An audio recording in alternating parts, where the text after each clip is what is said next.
Afterguard Games Devlog number 1. Telerotation Design Retrospective.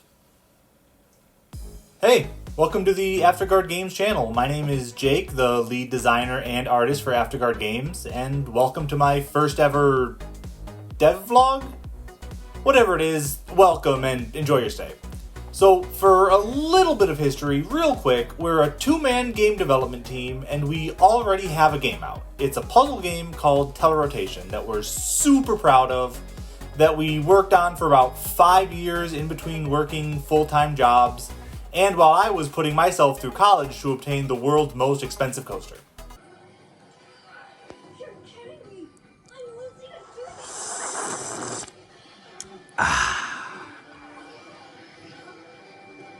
And to be clear, I plan to use this devlog series as a way to mostly update you guys on our in-progress projects and offer you a peek behind the curtain of our development process as we sort of figure it out ourselves.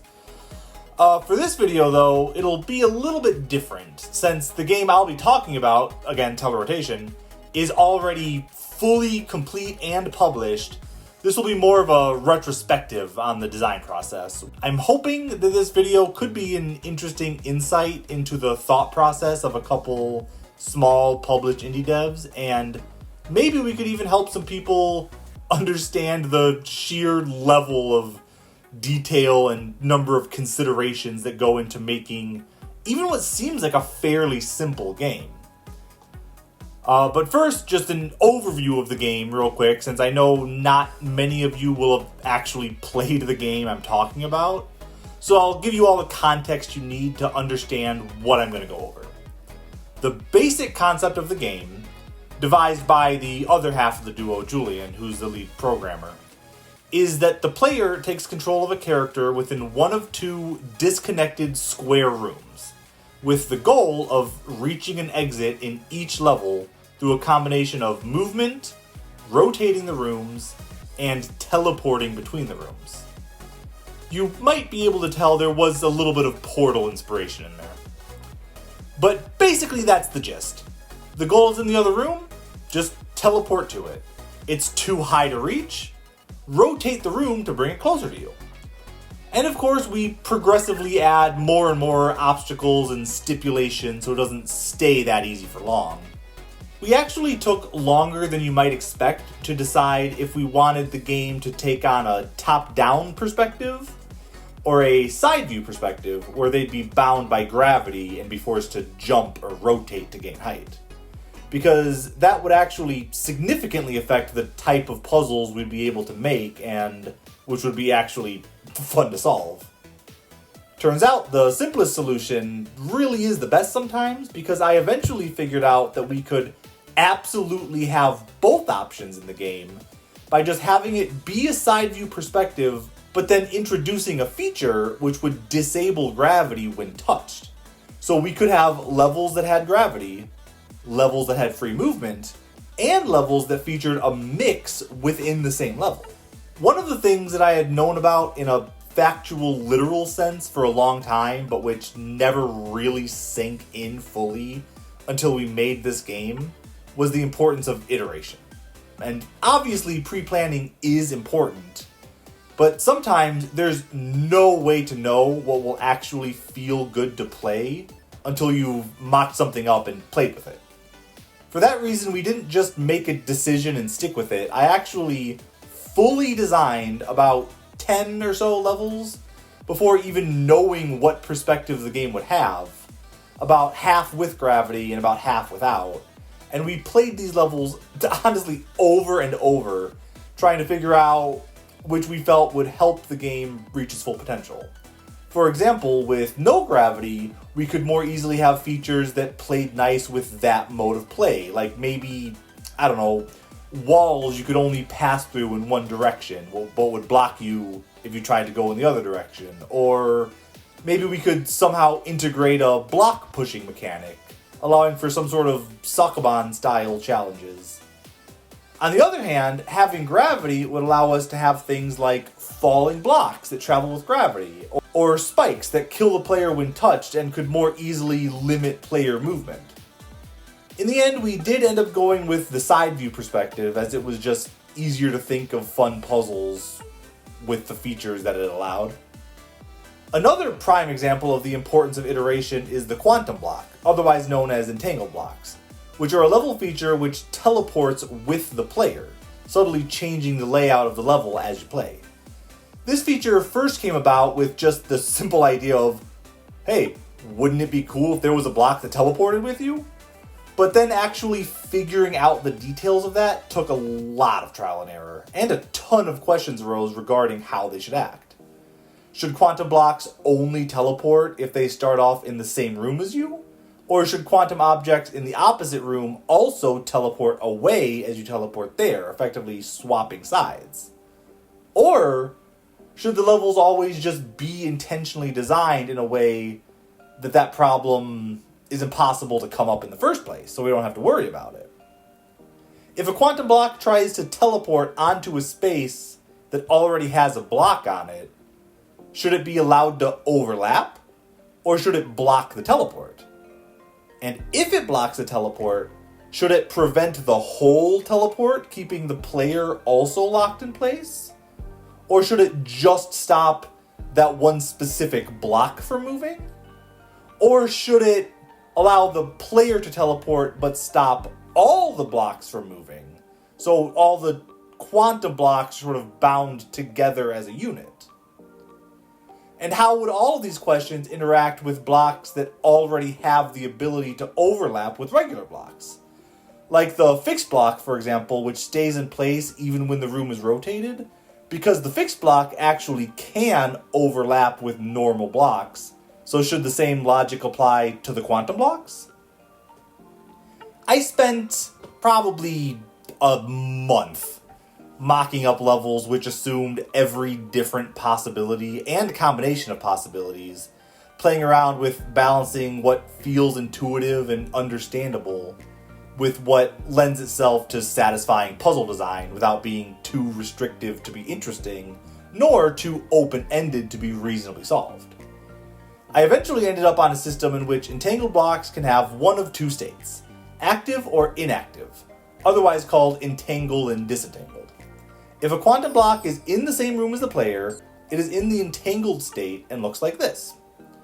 When in this state, if the player successfully teleports to the other room, all currently entangled quantum blocks will attempt to teleport as well, and may either succeed or fail individually depending on whether or not there's an obstructing object like a wall in the way. And any quantum blocks in the room not currently occupied by the player become disentangled and look like this, and disentangled blocks will just act like normal blocks until the player re-enters the room. Also, we ultimately decided to make it so that almost nothing can overlap with quantum blocks, with a few choice exceptions like gravity fields, for example, which can overlap with almost anything. That system keeps the interaction complex enough to make interesting and challenging puzzles out of it, but simple enough to be intuited by the player after a few simple examples presented to them. And that right there is a whole conversation in and of itself.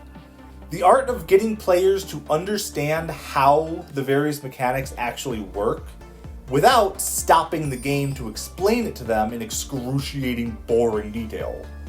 I wanted to create the purest, most straightforward puzzle experience possible, and have as little direct tutorialization as possible, while somehow avoiding players getting frustrated and confused because they don't understand how a new mechanic works. This is because I, 1, didn't want to grind the game's already pretty slow and thoughtful pace to a halt in order to have a player sit through a tutorial, which they might not even need. And 2, I wanted to make the player feel like they actually figured something out every chance I got. So basically, I let figuring out how each new mechanic works be its own sort of little mini puzzle that the player has to solve before being allowed to challenge the more complicated puzzles using that mechanic.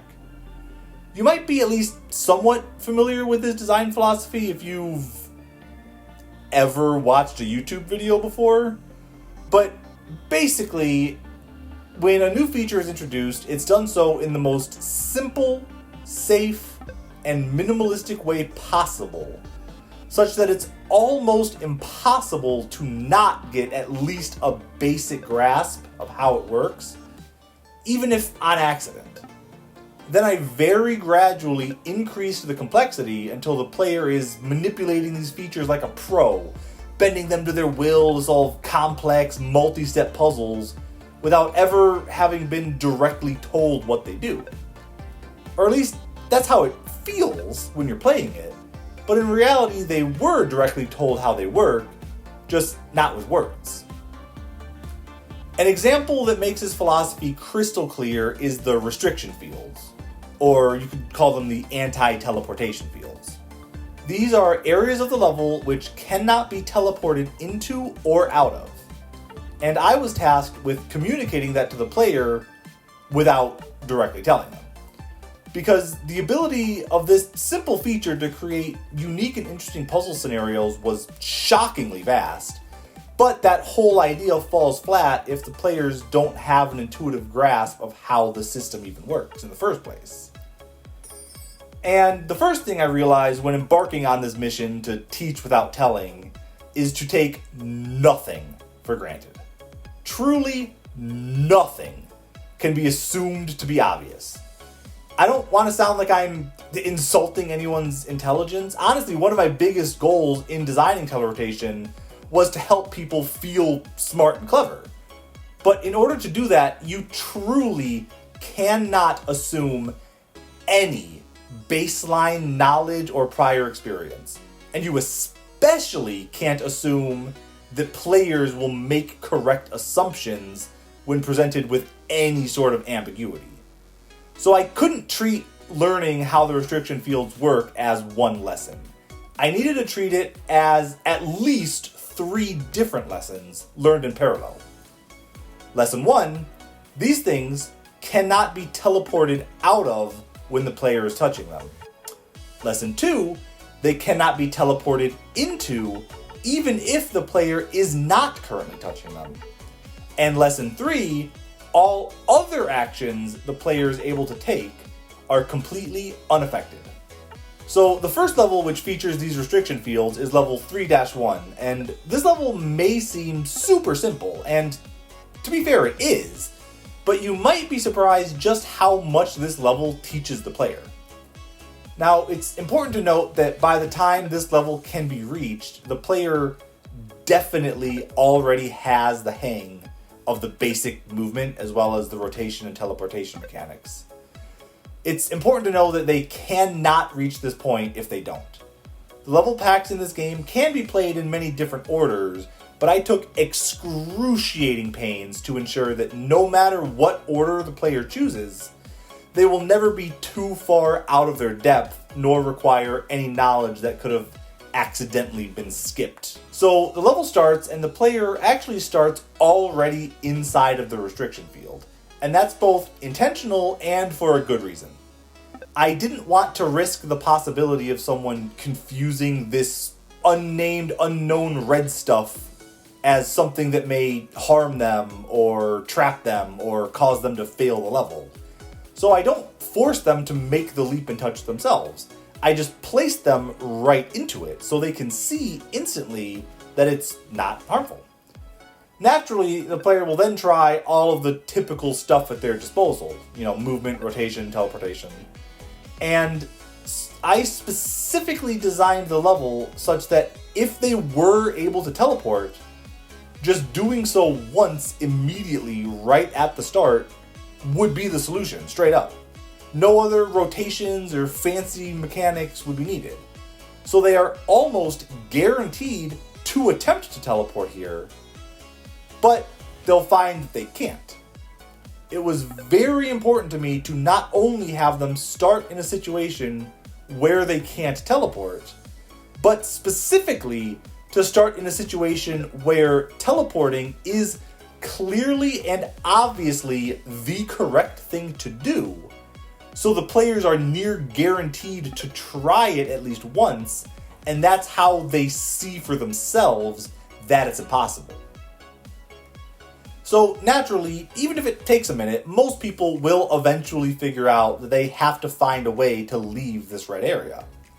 And luckily, there's a huge, obvious gap in the upper wall leading to an area without the restriction fields. Even if the player still doesn't fully grasp exactly how this red field works, that hugely conspicuous hole at least gives them an obvious next thing to try. Now, to leave this area covered in the restriction field requires both normal movement and rotation. It is literally impossible to go through that hole with basic movement alone. Your jump just doesn't even come close to reaching. And likewise, it is also impossible to get through it with rotation alone. Even if you were to try, you would just end up spinning in circles endlessly, obviously getting no closer to the goal. The player cannot leave this tiny rectangular area until they utilize both rotation and basic movement. And that decision makes it clear to them right off the bat that both of those features are indeed unaffected. Now, if you're watching this video and thinking that going to that much trouble to make sure the players understand such a simple concept is unnecessary, or even a waste of time, then you've never held a beta test. I cannot stress enough that nothing, no matter how simple you think it is too simple to be misunderstood by someone.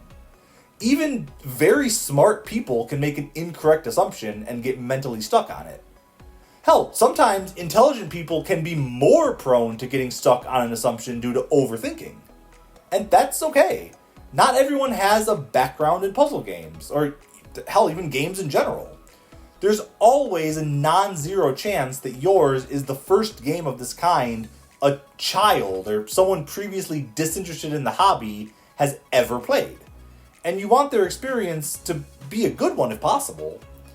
But at the same time, you want to respect the time of experienced players as well. And that's part of why I'm so proud of this system, which secretly teaches the player how to play without telling them.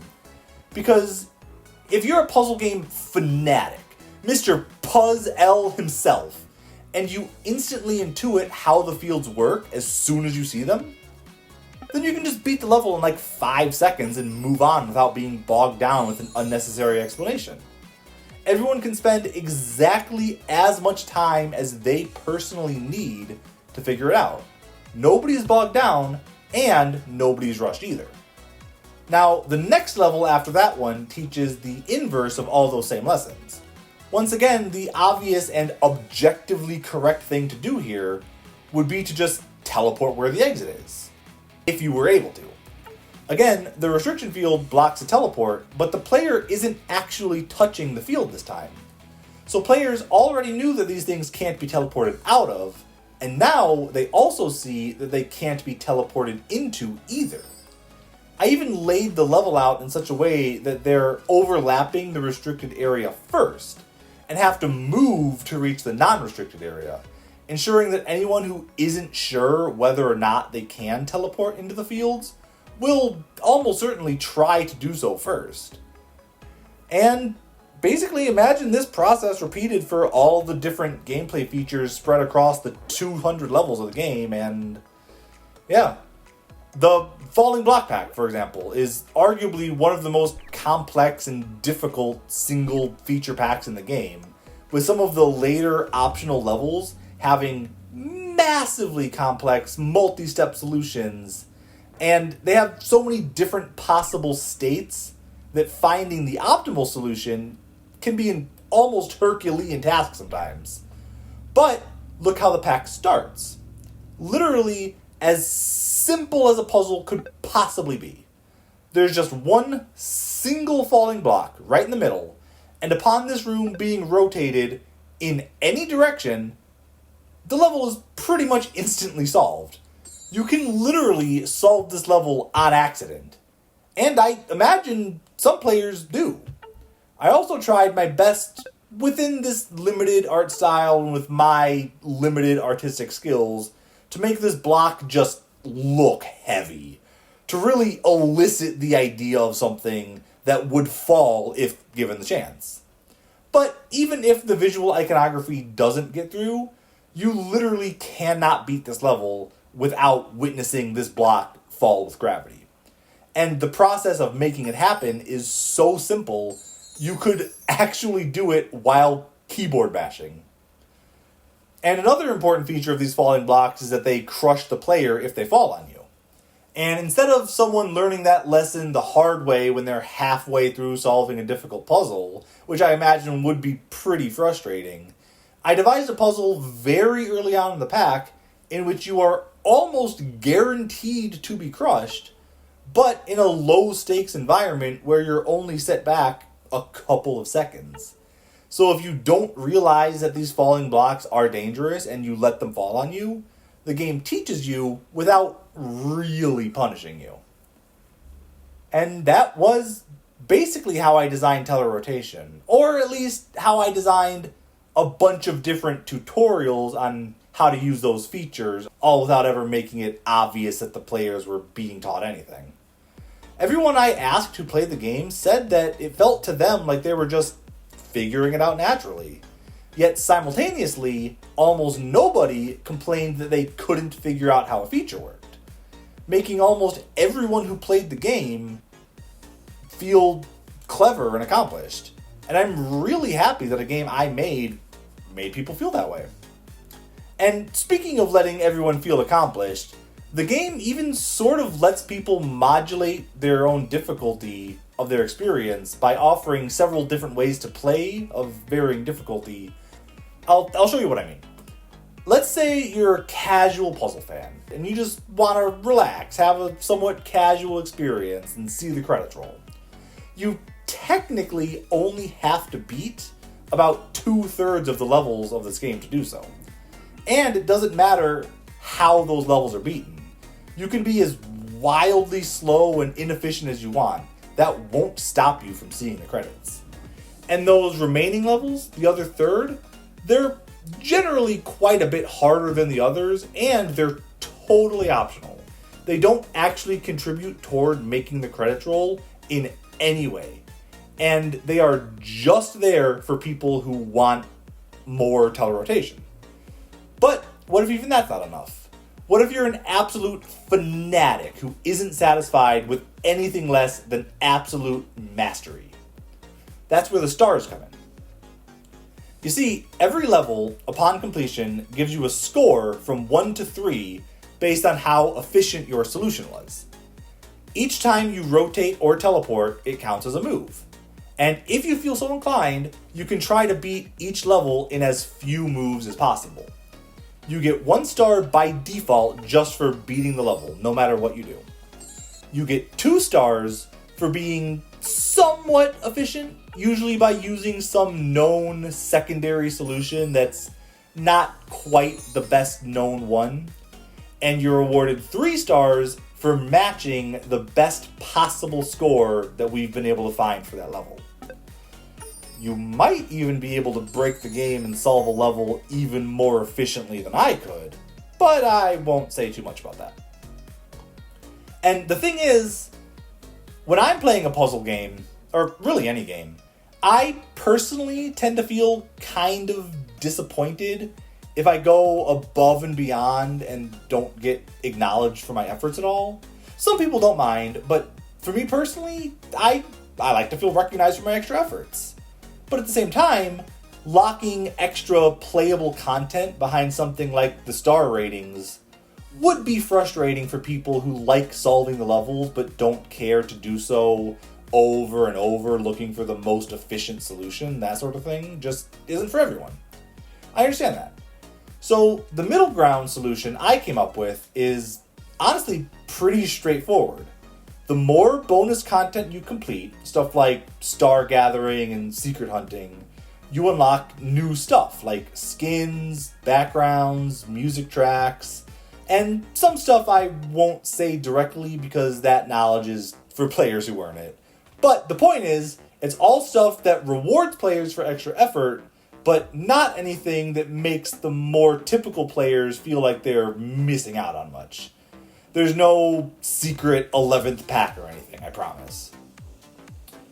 So that's how I let my players basically choose their own difficulty, by just letting them decide how far down the rabbit hole to go. Whether you're just a credits roller, or if you're someone who won't rest until you've 3-starred every single level and discovered every single secret and piece of bonus content. The game accommodates your playstyle without you ever needing to do something like choosing a difficulty. It's just naturally as difficult as you want it to be. So that's Telerotation, the first game we made, which is available for purchase already, both on Steam and itch. And like I mentioned, Telerotation is a puzzle game, pure and simple, which was a great learning experience in a lot of ways. But we've been also wanting to branch out and try our hands at some other genres, like action. But that's a surprisingly different skill set, and one we're still working on developing for ourselves. And that's why the next video in this series will likely be about a much smaller sort of practice project we're currently working on, which we intend to release for free when it's finished as a sort of tech demo and potentially a sneak peek into the kinds of games we have planned for the future. But until then, I've been Jake with Afterguard Games, and thank you for watching.